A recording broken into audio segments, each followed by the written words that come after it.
Assalamualaikum warahmatullahi wabarakatuh. Bertemu lagi teman-teman. Kali ini kita akan membahas tentang ICT, pemanfaatan komputer, teknologi, dan informasi dalam pembelajaran secara umum, lebih khusus pada pembelajaran sains. Sebelum kita lanjutkan, mari kita membaca basmalah bersama. Bismillahirrahmanirrahim. Subhanaka la ilma lana illa ma 'allamtana innaka antal alimul hakim. Teman-teman, pandemi membawa kita pada sebuah perubahan. Walaupun sudah diprediksi penggunaan teknologi itu merupakan bagian terpenting di abad 21. Tetapi pandemi di 2020 mengharuskan kita, memaksa kita untuk menggunakan semua kemampuan kita, memanfaatkan semua keahlian kita dalam penggunaan teknologi. Yang masih lekat di kita, bagaimana kita gagap di awal, lalu terbiasa sampai sekarang, memanfaatkan jaringan internet, semua kegiatan, pengajaran, tugas, dan sebagainya, kita lakukan secara daring. Itu menjadi bagian yang baru di awal pandemi, lalu menjadi hal yang biasa di masa sekarang. Di lapangan masih juga kita jumpai hal yang lumrah sebenarnya ketika kita dihadapkan dengan hal yang dipaksakan. Banyak ibu bapak guru yang masih merasa bingung dengan bagaimana cara memanfaatkan teknologi dalam pembelajaran.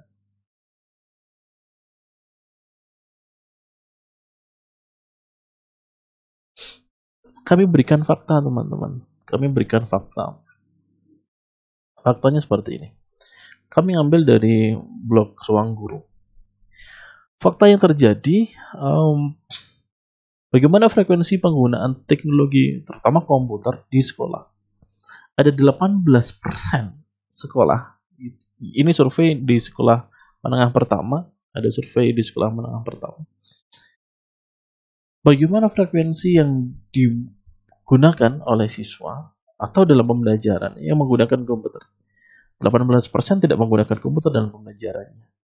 Di kelas memanfaatkan komputer 22%.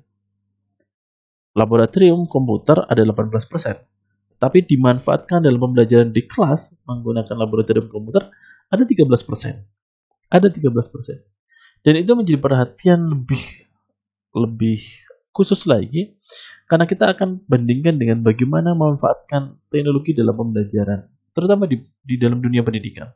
Kami ambil data dari Kompas. 81% siswa itu memanfaatkan komputernya, smartphone atau gadget mereka itu untuk mengerjakan PR.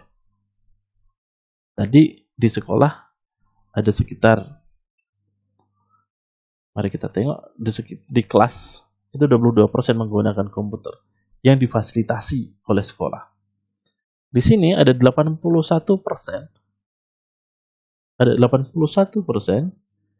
siswa itu mengerjakan PR menggunakan handphonenya, menggunakan handphone untuk mengerjakan PR-nya.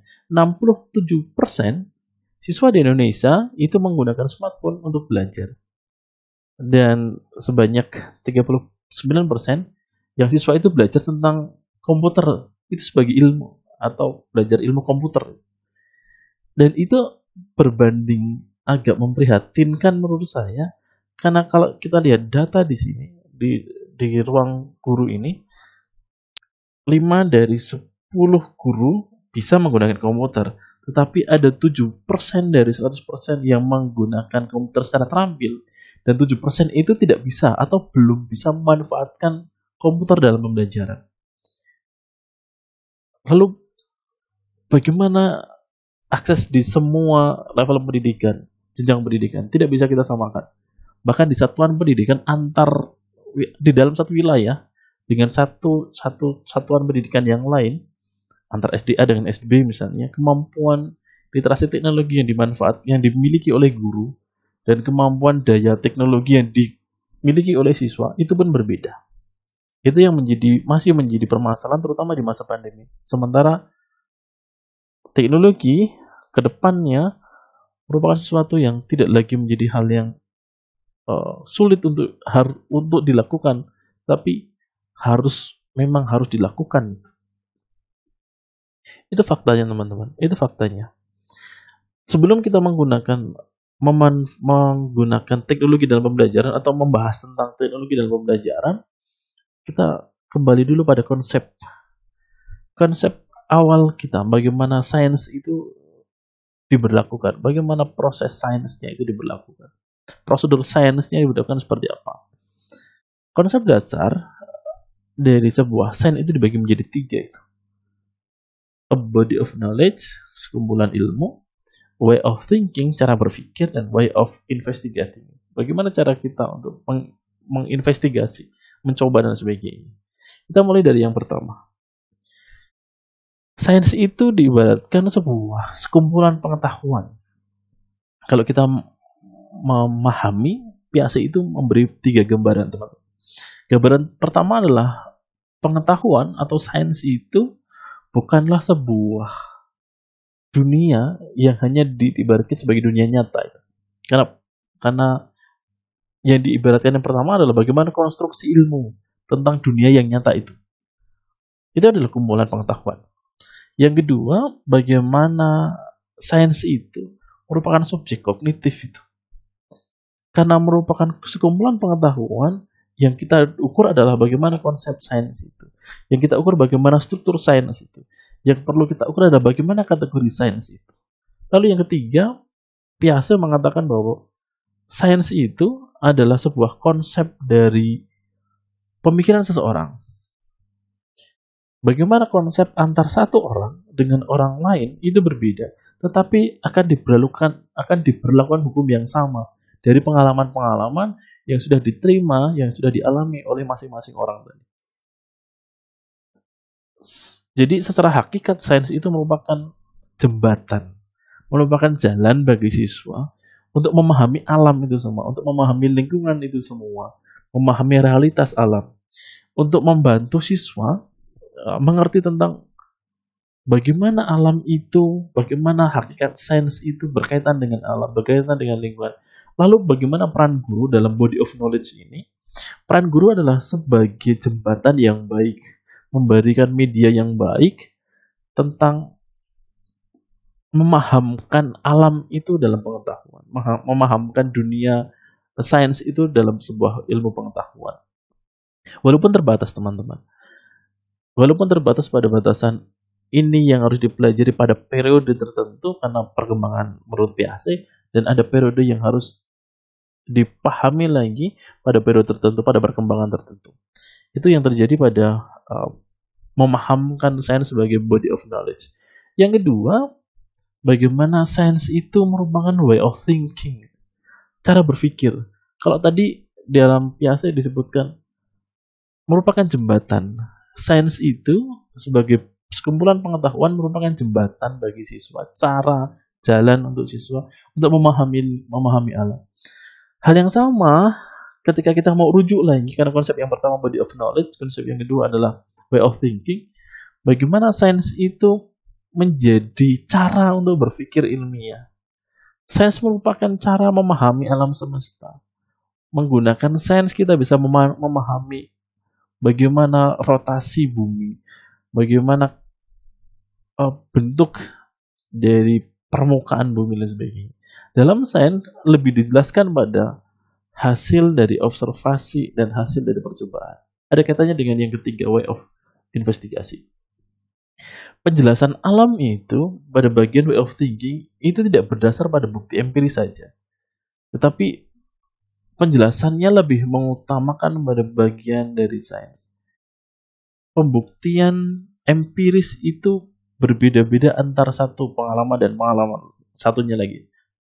Yang kita juga sudah sebutkan tadi pada a body of knowledge, tetapi akan ada ketentuan hukum yang sama tentang bagaimana memahami sains secara utuh, memahami alam secara utuh.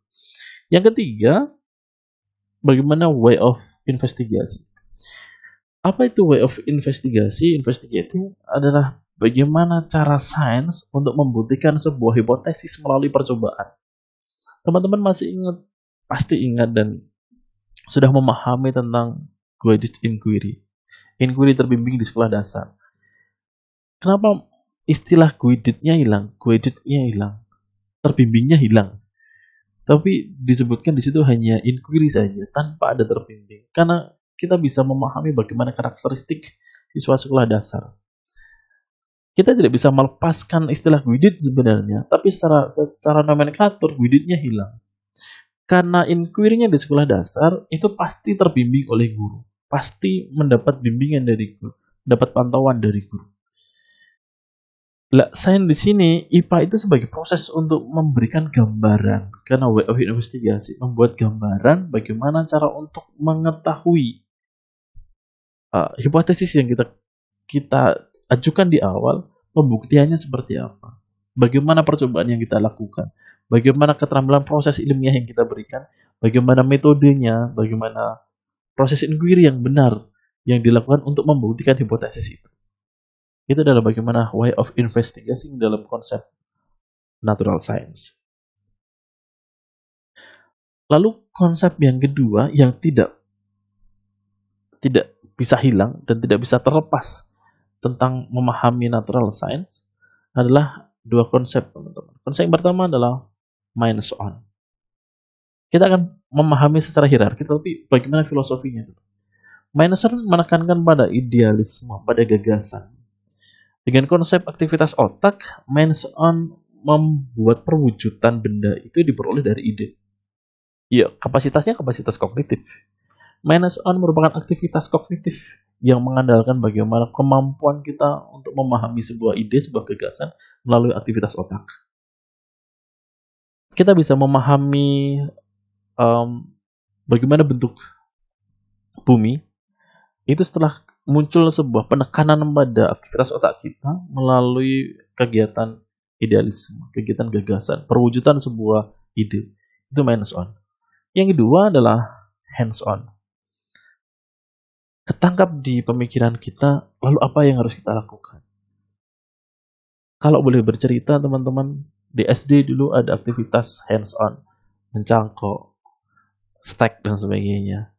Itu merupakan aktivitas hands-on. Tidak hanya sekedar kita diberi teori, bagaimana mencangkok, bagaimana stack, dan sebagainya. Tetapi kita benar-benar diberi aktivitas melalui percobaan. Karena konsep minus on hanya pada konsep pengetahuan, sementara hand-on pada konsep bagaimana membentuk realita, bagaimana mewujudkan sebuah pemikiran dari minus on tadi. Hand-on pada filosofis, pada pandangan pragmatisme dan realisme. Konsepnya adalah bagaimana kita memahami sains melalui aktivitas percobaan, pembuktian sebuah hipotesis. Itu hand-on. Lalu bagaimana hierarkinya di sekolah dasar? Melalui konsep inquiry tadi dan konsep yang lain, pendekatan yang lainnya, secara hierarki minds on, mind on itu lebih dulu diberikan kepada siswa, lalu perwujudan dari mind on adalah hand on. Itu secara hierarki bagaimana konsep natural science. Yang pertama, natural science menjadi tiga tadi, body of knowledge, the way of thinking, dan the way of investigasi. Konsep yang kedua adalah hand on dan mind on dan hand on. Lalu pada bagian ini kita merujuk pada bagian ICT, teknologi dalam pembelajaran. ICT dalam pembelajaran itu sangat membantu, teman-teman. Sangat membantu. Bagaimana kita bisa memanfaatkan berbagai platform dalam pembelajaran daring, terutama dalam pembelajaran daring di masa pandemi. Beberapa fasilitas gratis yang disediakan dari berbagai platform. Kita bisa menggunakan Moodle, Edmodo, Google Classroom, dan sebagainya. Memanfaatkan platform berbasis jaringan internet dan sebagainya, itu memberikan sebuah kelonggaran, menghilangkan sekat antara siswa dengan guru, mahasiswa dengan dosennya. Sekat itu berupa sekat waktu, sekat itu berupa sekat ruang. Dulu kita dibatasi, kita ada perkuliahan hari A, hari Senin pukul 10.20 misalnya. Lalu kita bisa saja memanfaatkan yang lebih, tidak hanya pada pukul 10.20 sampai selesai pukul 12 misalnya, tapi lebih dari itu.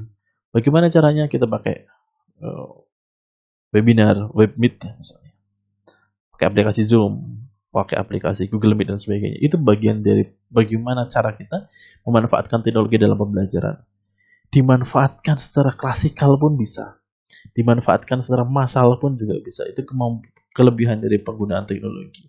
Tetapi lebih ditekankan bagaimana kita literasi teknologinya lebih diunggulkan. Bagaimana kita bisa menggunakan platform, lalu manfaatnya seperti apa, lalu dampak negatifnya apa. Itu bagian dari bagaimana kita mengetahui secara literasi tentang teknologi. Memberi kemudahan pasti, dan memberi kesempatan yang lebih luas kepada pembelajar dalam belajar. Fasilitas jaringan internet yang sekarang ada yang 4G, yang lebih mudah, lebih cepat, memberikan gambaran kepada kita bahwa tidak ada ruang lagi, tidak ada ruang yang dibatasi lagi. Kita bisa belajar mencari referensi dari manapun, terutama dari artikel, entah itu jurnal terakreditasi secara skala nasional ataupun yang internasional. Lalu, bagaimana ICT on Natural Science? Bagaimana teknologinya, teknologi pembelajarannya di dalam pembelajaran sains? Bagaimana memanfaatkannya? Apa yang terjadi? Apa yang harus kita lakukan dengan memanfaatkan beberapa platform, berbagai platform dalam pembelajaran, terutama di pembelajaran natural science? Kami memberikan contoh, teman-teman. Kami memberikan contoh. Ada 3 yang kami berikan contoh. Yang pertama adalah Science Environment Technology Society. Apa itu Science Environment Technology Society? Itu bermula dari STS, Science Technology Society. Adalah memadukan antara teknologi dengan sains melalui pemanfaatan lingkungan untuk kebutuhan sosial. Analogi yang bisa kita gunakan, walaupun analoginya agak jorok menurut saya. Dulu orang kena diare itu pakai daun jambu biji ditumbuk, terus kasih garam biar ada rasa, dimakan biar diarenya hilang. Tapi sekarang cukup ke warung, cukup ke apotek beli obat yang bisa meredakan diare. Itu salah satu pemanfaatan dari Environmental Technology Society. Ada sainsnya di situ. Lalu yang kedua terkait dengan Science Technology, Engineering, Art, and Math. Ada perpaduan STS, SETS, lalu STEM. Lalu STEM-nya dikembangkan lagi pada bagian yang lebih khusus tentang engineering-nya. Ini yang perlu kita tambahkan, teman-teman, terkait dengan TPACK. Teknologi, pedagogi, content, and knowledge. Ada 3 hal di situ. Ada technological knowledge terkait dengan pola bagaimana memahami teknologi sebagai bentuk alat bantu. Contohnya banyak, bisa software, bisa hardware. Pada bagian software, kita sering menggunakan ada Moodle, ada Edmodo, ada Google Classroom. Itu bagaimana teknologi knowledge yang kita berikan dalam proses pembelajaran. Yang kedua tentang pedagogical knowledge. Bagaimana pedagogical knowledge itu cara guru mengajarkan materi dalam pembelajaran harus inovatif, kreatif, menggunakan beberapa model pembelajaran yang semuanya difasilitasi dengan teknologi. Ada sosial konstruktivisme di situ. Bagaimana membangun jaringan sosial antara guru dengan siswa, antara materi yang kita ajarkan itu mengena pada diri siswa, itu lebih efektif. Itu terkait dengan pedagogical knowledge. Bagaimana caranya? Misalnya pada bagian pedagogical knowledge tidak hanya sekedar kita memberikan materi pada satu platform, beberapa platform, karena kita tadi ada technology knowledge, Moodle, dan Quizzes misalnya. Kita ngajarkan ini, kita kasih materi ke siswa kita, setelah itu kita kasih quiznya live quiz. Anak akan lebih tertarik ketika mengikuti live quiz, karena skor langsung tahu dengan Quizzes itu. Yang ketiga adalah content knowledge. Itu berkaitan dengan bagaimana materi, terkait dengan kontennya, adalah apa yang akan dipelajari siswa, bagaimana siswa itu mempelajari, apa yang harus dilakukan siswa. Termasuk di dalamnya adalah tugas. Ketiga hal ini, teman-teman, SETS, STEM, dan TPACK merupakan hal yang, kalau TPACK dan STEM, hal yang baru yang bisa kita pelajari, yang bisa kita terapkan dalam pembelajaran sains di sekolah dasar, terutama dengan memanfaatkan teknologi. Ada learning circle juga yang bisa kita manfaatkan dalam pembelajaran daring, terutama memanfaatkan teknologi. Yang kesemuanya itu menggunakan scientific approach 5M. Yang paling mendasar adalah M pertama, mengamati. Dan pengamatan itu bisa dilakukan dengan objek yang nyata dengan bantuan penginderaan kita. Tetapi objek yang nyata itu kita bisa lihat tidak hanya dari sekedar melihat benda langsung, tetapi dengan media, misalnya melalui YouTube, channel YouTube dan Google dan artikel dan banyak hal yang bisa kita lihat melalui jaringan internet. Begitu teman-teman yang bisa saya berikan, saya sharing singkat ini. Kita akan lebih membahas mendalam lagi pada pembelajaran di SIM kita, di sistem integrasi akademik kita. Dimaafkan ketika ada kekurangan. Mari kita tutup dengan membaca hamdalah bersama. Alhamdulillahirabbil alamin. Kami akhiri. Assalamualaikum warahmatullahi wabarakatuh.